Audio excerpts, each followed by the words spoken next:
પાણી નહીં, પાણી નહીં, પાણી નહીં।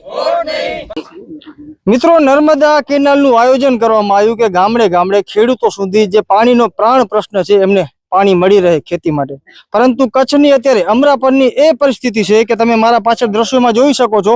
કેનાલ પાછળ કરોડો રૂપિયાનો ખર્ચો તો કરવામાં આવ્યો છે, પરંતુ છેલ્લા 4 થી 5 વર્ષ થવા આવ્યા ગામના જે આ ખેડૂતો છે એમના ખેતર સુધી પાણી નથી પહોંચી રહ્યું। એમના માટે હું તમારા માટે ખાસ એક વાત કરીશ કે જે નર્મદા નિગમના જે એન્જિનિયર છે એને ખરેખર આપણે કહી શકાય કે 8મી અજાયબી છે અને એને ખૂબ મોટો સન્માન દેવામાં આવે। આપણે કહી શકાય કે રાષ્ટ્રપતિના હસ્તે એમને અત્યારે એવોર્ડ આપવામાં આવે। કારણ એ છે કે તમે જોઈ શકો છો આ દ્રશ્યોમાં અત્યારે જે લેવલ નીચું છે કેનાલનું એ લેવલ કરતા ત્યાં તમે જોઈ શકો છો કેટલે ઊંચા સુધી એમને પાઇપનું ગોઠવણી કરી છે, સેટિંગ કરી છે। હવે જ્યારે કેનાલમાં પૂરતું પાણી મળે, છેક ઉપર સુધી ધાર સુધી પાણી આવે તો અહીંયાથી તમારું પાણી પસાર થઈ શકે, પરંતુ અફસોસની બાબત એ છે કે જ્યારે તકલાદી કામ કરવામાં આવતા હોય છે, જ્યારે ભ્રષ્ટાચારનો કોળિયો મોઢામાં નાખવામાં આવતો હોય છે, ત્યારે ક્યાંક ને ક્યાંક કેનાલ ઉપર સુધી પાણી આવે એમાં ક્યાંક ને ક્યાંક કેનાલ ધરાશાય થઈ જાય અને ખેડૂતોના ખેતરનું કઈ રીતે ધોવાણ થઈ જાય। અત્યારે એ પરિસ્થિતિના કારણે અત્યારે છેક ઉપર સુધી પાણી લેવામાં નથી આવતું, એના કારણે અત્યારે આ જે પાઇપ છે જે અમરાપર ગામ સુધી જાય છે ત્યાં કને પાણી નથી પહોંચતું। હવે આ વારંવાર આ જે વાત છે એની રજૂઆત કરવામાં આવી કે કઈ રીતે અમારા ગામ સુધી પાણી પહોંચાડું। અનેક ધારાસભ્યોને મળવામાં આવ્યું, અનેક નેતાઓ કને રજૂઆત કરવામાં આવી, પરંતુ અફસોસની બાબત તો એ કહેવાય કે જ્યારે ગામડામાં રાજકારણ ઘૂસતું હોય છે ત્યારે ગામના લોકો પોતાના ગામનું નથી વિચારતા। અમે કઈ રીતે રાજકારણમાં ઇન્વોલ્વ થઈ જાય, ભોળવાઈ જાય, પરંતુ આ તમારા ગામનો મુદ્દો છે, આ તમારો પોતાનો મુદ્દો છે, આ વ્યક્તિગત મુદ્દો છે અને આમાં તમે બોલશો તો જ તમારું કામ એ સરળ થશે। હવે ગામના જે આગેવાન છે તેમનાથી વાત કરશું।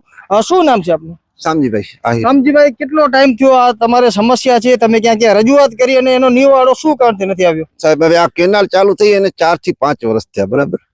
4 થી 5 વર્ષથી આ કેનાલ ભરાય છે, પણ અમારો ગામ અહીંયાથી 3 કિલોમીટર છે, ત્યાં પાણી નથી પહોંચતો। રજૂઆત બધે રજૂઆત કરી, સારા ધારાસભ્ય પોતે અહીંયા આવી ગયા ભાઈ કે આ થઈ જશે, એને આજ 2 વર્ષ થયા, પણ હજી સુધી કાંઈ થયો નથી। રજૂઆત તો કંઈક કરી પણ કોઈ સાંભળવા તૈયાર જ નથી। તો તમને શું લાગે છે કે ક્યાં વારંવાર રજૂઆત કરો છો, આવી રીતે એન્જિનિયર અહીંયા જયારે કામ કરતા છે તો એનામાં બુદ્ધિ તો નહીં જોઈએ કે વસ્તુ તો મતલબ તો થઈ ગયો ને કે એન્જિનિયરમાં બુદ્ધિ નહીં હોય, નકર પાઇપ એને નીચે બેસાડવા જોઈએ। એટલે તમને શું લાગે એન્જિનિયરમાં બુદ્ધિ હોય છે કે નથી? એ તો હવે એને વિચારવાનું છે ને, નેવલ તો એને કાઢવાનું હોય ને। આપણે તો ખેડૂત માણસ બધા વિશ્વાસે બેઠા હોય કે આ બસ કેનાલ ચાલુ છે તો હમણાં પાણી આવી જશે, એના 5 વર્ષથી હજી પાણી નથી આવ્યું। સૂકો ગામડો તમારે ગામની બાજુમાંથી કેનાલ નીકળી, તમને કેટલી આમ હર્ષો ઉલ્લાસ? બધા ખેડૂતને હોય કે ભાઈ હવે આપણે આટલા વર્ષ તો કાઢ્યા પણ હવે પાણી ભેગા થઈ જશું, પણ હજી એને 5 વર્ષ થઈ ગયા પણ હજી અમને પાણીનો ટીપો કેનાલું નથી મળ્યો। જી મિત્રો, હર્ષો ઉલ્લાસ હતો કે ક્યાંક ને ક્યાંક એમ અંદરથી હતું કે ના હવે અમારું પણ ગામડું અત્યારે લીલું છમ થઈ જશે, અમને પણ કેનાલનું વ્યવસ્થિત પાણી મળશે, પરંતુ ખેડૂતોની જે બધી આશા અપેક્ષા હતી અત્યારે પાણીમાં ફેરવાઈ ગઈ છે, કારણ કે પાણી ત્યાં પહોંચ્યું નથી। જી, શું નામ છે આપનું? મારું નામ ભગુભાઈ, અમરાપર। કેવી સ્થિતિ છે ખેડૂતોની? સ્થિતિ એવી છે કે અમારે અમરાપર ગામ ખેતી ઉપર જ છે, પણ અહીંયા બધી જગ્યાએ પાણી આવ્યો છે, પણ કેનાલનું પાણી અમારા ગામમાં અમરાપરમાં 4 વર્ષથી ટીપો પાણી આવ્યો નથી। કેવું લાગે છે આ બધા ગામે પાણી પહોંચે? બધી જગ્યાએ પહોંચ્યો ને અમારે ત્યાં ન પહોંચ્યો, એ તો નિરાશા તો છે જ ને, દુઃખદ નિરાશા તો છે જ ને। અત્યારે શું માંગો છો? અમે એમ કહેવા માંગીએ છીએ કે આનું ગમે સોલ્યુશન કરીને અમારે ત્યાં પાણી પહોંચાડે। શું લાગે છે પહોંચશે? લગભગ મને લાગે છે પહોંચશે તો નહીં। આ બધા આવીને ગયા, ધારાસભ્ય આવીને ગયા, બધા કહીને ગયા પણ કાંઈ કર્યો નથી। ખાલી આશ્વાસન જ આપી જાય છે, પાણી અમને આપતા જ નથી। ખેડૂતોને પાણી જ નથી, સિંચાઈનું પાણી જ આપતા નથી। અરે તો ભગુભાઈ, હવે તો ઇલેક્શન માથે છે, જિલ્લા પંચાયતના, તાલુકા પંચાયતના છે, નગરપાલિકાના છે, તો શું આશા અપેક્ષા રાખો છો? આશા અપેક્ષા તો એ તો હવે જો આપણું કામ ન થાય અમરાપરમાં તો અમે ભાજપને મત નથી જ દેવાના। જી, શું કહેશો? હા, ભાજપને અમે કંટાળી ગયા છીએ, ભાજપથી અમે વોટ તો નથી જ આપવાના, કોંગ્રેસને જ વોટ આપવાનો છે। અમારો કામ કરે એ પાર્ટીનો વોટ આપવાનો છે। શું કહો કાકા?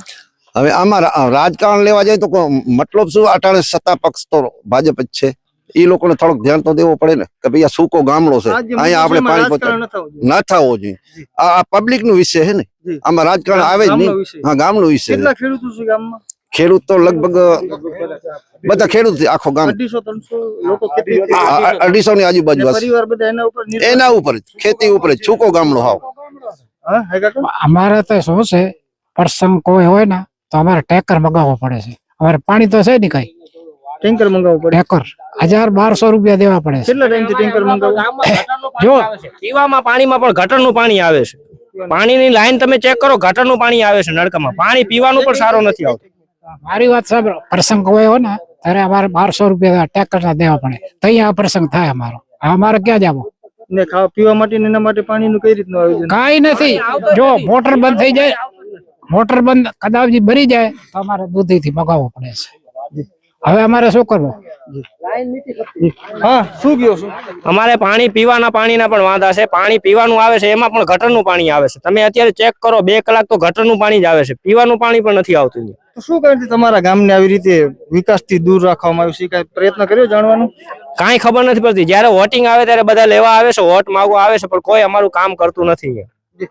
તો મિત્રો તમે જોઈ શકો છો, ખૂબ મોટી માત્રામાં અહીંયા જે ખેડૂત મિત્રો છે ક્યાંક ને ક્યાંક ભેગા થયા છે કે એમની જે સમસ્યા છે એનો ક્યાંક ને ક્યાંક ઉકેલ આવે અને આ જે નર્મદા કેનાલ છે, નર્મદા મૈયાનું જે એમનું પાણી છે એમના ખેતર સુધી પહોંચે એના માટે અત્યારે એ વાત પોતાની મૂકી રહ્યા છે સરકાર સુધી. બાકી આ વિષયને લઈ તમારા સામે સ્પષ્ટ તમને દ્રશ્યોમાં દેખાડ્યું કે જ્યારે આ આખું કેનાલ આખી ભરાશે, જોઈ શકો છો આ કેનાલનું પાણી ઉપર સુધી ભરાશે ત્યારે આમના પાઇપ બેસાડેલા છે ત્યાં પાણી પહોંચશે, ત્યારબાદ આમના ખેતર સુધી શાયદથી પાણી પહોંચે. પરંતુ આ સમસ્યાનો ક્યારે ઉકેલ આવે અને આ સમસ્યા આ પાણી ક્યાર સુધી આ લોકોના ખેતર સુધી પહોંચે એ હવે જોવાનું રહ્યું. બાકી આ વિડીયોના જે આ સમાચારના માધ્યમથી કોઈક વહીવટી તંત્રમાં, કોઈક અધિકારીમાં કે કોઈક ચૂંટાયેલા પ્રતિનિધિમાં કાંઈક જાતની થોડીક પણ શરમ હોય તો આ ગામ સુધી પહોંચી અને આમની સમસ્યાનો ખરેખર ઉકેલ આવે એના માટે પ્રયત્ન કરવો જોઈએ. બાકી આ પણ હા, શું કહો છો સાહેબ? અમારો એક જ પ્રશ્ન છે. અમારે અહીંયા કને પમ્પિંગ સ્ટેશન બે તો જ ગામમાં પાણી જશે, નકા પાણી જશે નહીં. કેમ કે આ લોકો 5 વર્ષથી કહે કે કેનાલ ફૂલ ભરાય તઈ તમારી કણે આવે. હવે કેનાલ તો ફૂલ ભરાવાની નથી અને અમરાપરમાં પાણી મળવાનું નથી.